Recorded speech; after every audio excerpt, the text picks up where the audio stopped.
How do you go from the glitz and the glamour and the good food of last night to back to the grind this evening? You know what? I wouldn't mind another night of the glitz and the glam, another concert. No, it was a good event. Obviously, in our office at Dodger Stadium, having that concert, everyone turned out. Everyone was dressed to the nines, looking good. Saw a great concert, raised a ton of money. But now, focus has turned to the Indians.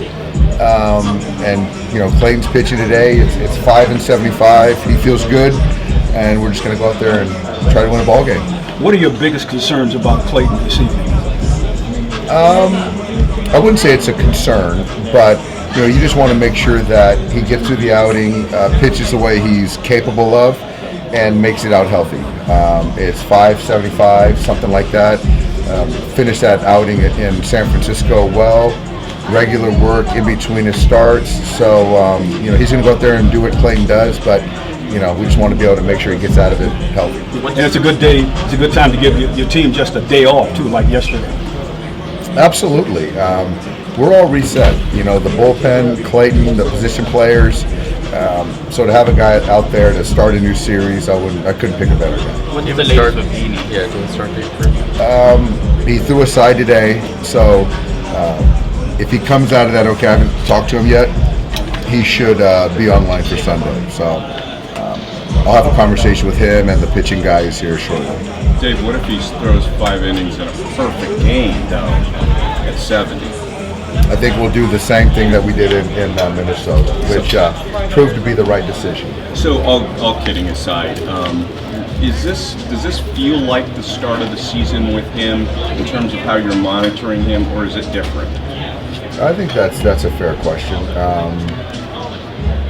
Considering where he's at as far as the build-up, it's certainly more on the infancy stage. We're in the middle of the season. I know he doesn't have that. There's that sense of urgency. He certainly has every time he pitches. It's a little bit of that as far as being careful, knowing that we have a lot of starts ahead of us. I definitely don't think he sees it as the beginning of the season. Today's a big start for him, like they all.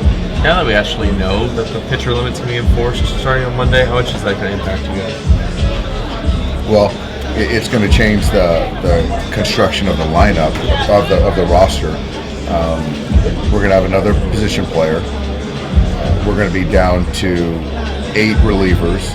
So that's 2 guys in the pen that aren't going to be with us. So I don't know who those guys are yet. And if we do make the move for Heaney on Sunday, that's a spot before them. So there's going to be some roster gymnastics here in the next few days. How difficult is that going to be to manage when you have a guy like Heaney and Kershaw who you're still working back to full strength and you can't necessarily push the starters as much as you would need to let one less bullpen arm? Well, I think that's more right now. It's Clayton in the sense of once we can get through this 5-75, I think it'll be more in line with what we're accustomed to with him. He's going to get an extra day on the back end of this one. With Andrew, if it is Sunday, he's already 5+. So, to be able to take down 6 innings, that's not too much of an abbreviated start. So I feel good. I feel good with our starters going forward. Do you take a one-inning reliever or a guy who has typically been a one-inning reliever and try to make him into a multi-inning reliever, or do you take somebody who's maybe been starting in AAA and bring him up to be that multi-inning guy? I think that with the 10 guys we have in the pen now, which will be cut back, we've got about 3 or 4 guys that can go 1+. And so if there is a time that we can kind of piece 3 innings together with 2 guys, I think we have that ability. Mitchell White's done a great thing for us as far as his availability coming up and down. I'm sure we're going to call on him at some point in time. I just don't know when, but I do want to give him a lot of credit for being, what he's done for our ball club. It's not unnoticed. And he went into this season kind of expecting to be that swingman. He did. He's been a swingman, and it's easier to accept the role, but to kind of in practice to do it and to perform like he has, it's pretty remarkable. It's the Guardians' first visit. Anything in particular you're looking for? I hope they're all overwhelmed to be at Dodger Stadium. They're intimidated. No, I'm kidding. I've known Tito for a long time over there. Those guys pitch, they defend, they play the game the right way. I think Jose Ramirez is one of the most underrated players in the game. It's going to be a fun series. You don't see it, that team here very often. I don't recall the last time they've been here, but it's unique, it's different. It's going to be a fun series. How long is it going to take you to remember that they're the Guardians? I'm still working on that. Yeah, so I just kind of say Cleveland, so I don't have to say the nickname. They were getting close to, the break, the All-Star break. How would you say your pitching staff is right now? I think I think the pitching staff. I think the pitching staff has been fantastic. They've been consistent. I think the bullpen is back reset as far as their usage, and I think the starting pitchers are on the come. I think they're starting to find their stride. That time through the rotation, last time through the rotation, I think they all had really good outings. So trending in the right direction. Tomorrow's the Sandy Koufax unveiling. When you've talked to Sandy over time, what do you get that you notice about his baseball IQ? Well, first thing I think with Sandy is there's humility. He's a good friend of mine. He's very observant, watches us when he can, when we're not keeping him up too late on the East Coast. He's just a very smart player, and I think that a lot of the stuff that we talk about goes hand in hand with data. And so he's a student of the game, always has been. Clayton still leans on him at times. This unveiling, the statue, I think it's going to be a special day tomorrow.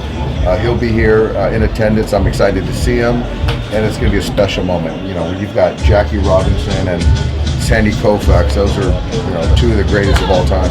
Does it make it any more, for lack of a better word, remarkable what he accomplished in the pre-data era?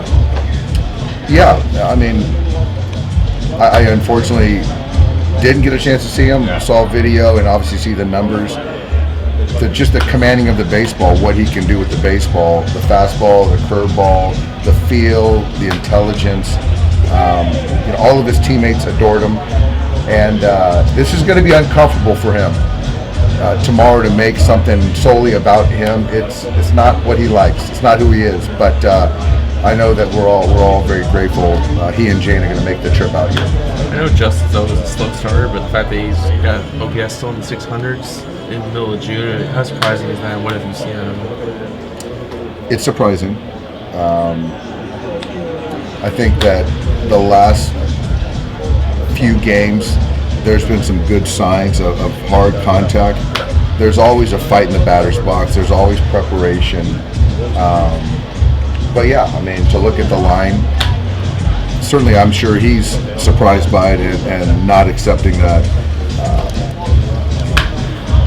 So we just got to keep trying to get better. And what I do know is that every night he shows up, he's going to do whatever he can to help us win a ball game. So that's most important. Is that what sort of gives you the confidence to sort of keep hitting him in the early order like he has been all year?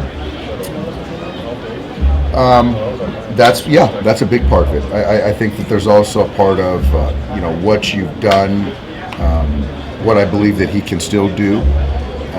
He's earned that opportunity, and certain people deserve longer leash than others, and he's in that top echelon to continue to have those opportunities. Dave, when you look at Tyler Anderson's success this year, what do you kind of point to as the biggest jump from years past? Is it the change up, the way he's learning the sequence? Is it something else?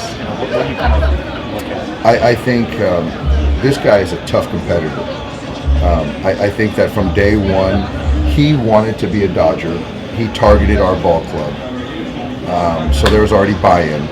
And then now you take in what he can do with the baseball, layer that with our run prevention pitching guys. There's a lot of back and forth, kind of debating on how you attack a lineup. And the last part is that he's executing.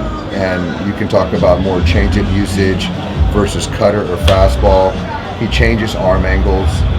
But at the end of the day, he's the one who's taking the mound, performing, competing. And I don't know where we'd be without him because he's logged a lot of valuable innings for us. Dave, last time you gave your list of all-stars, but you didn't mention Tyler. Would you like to change that?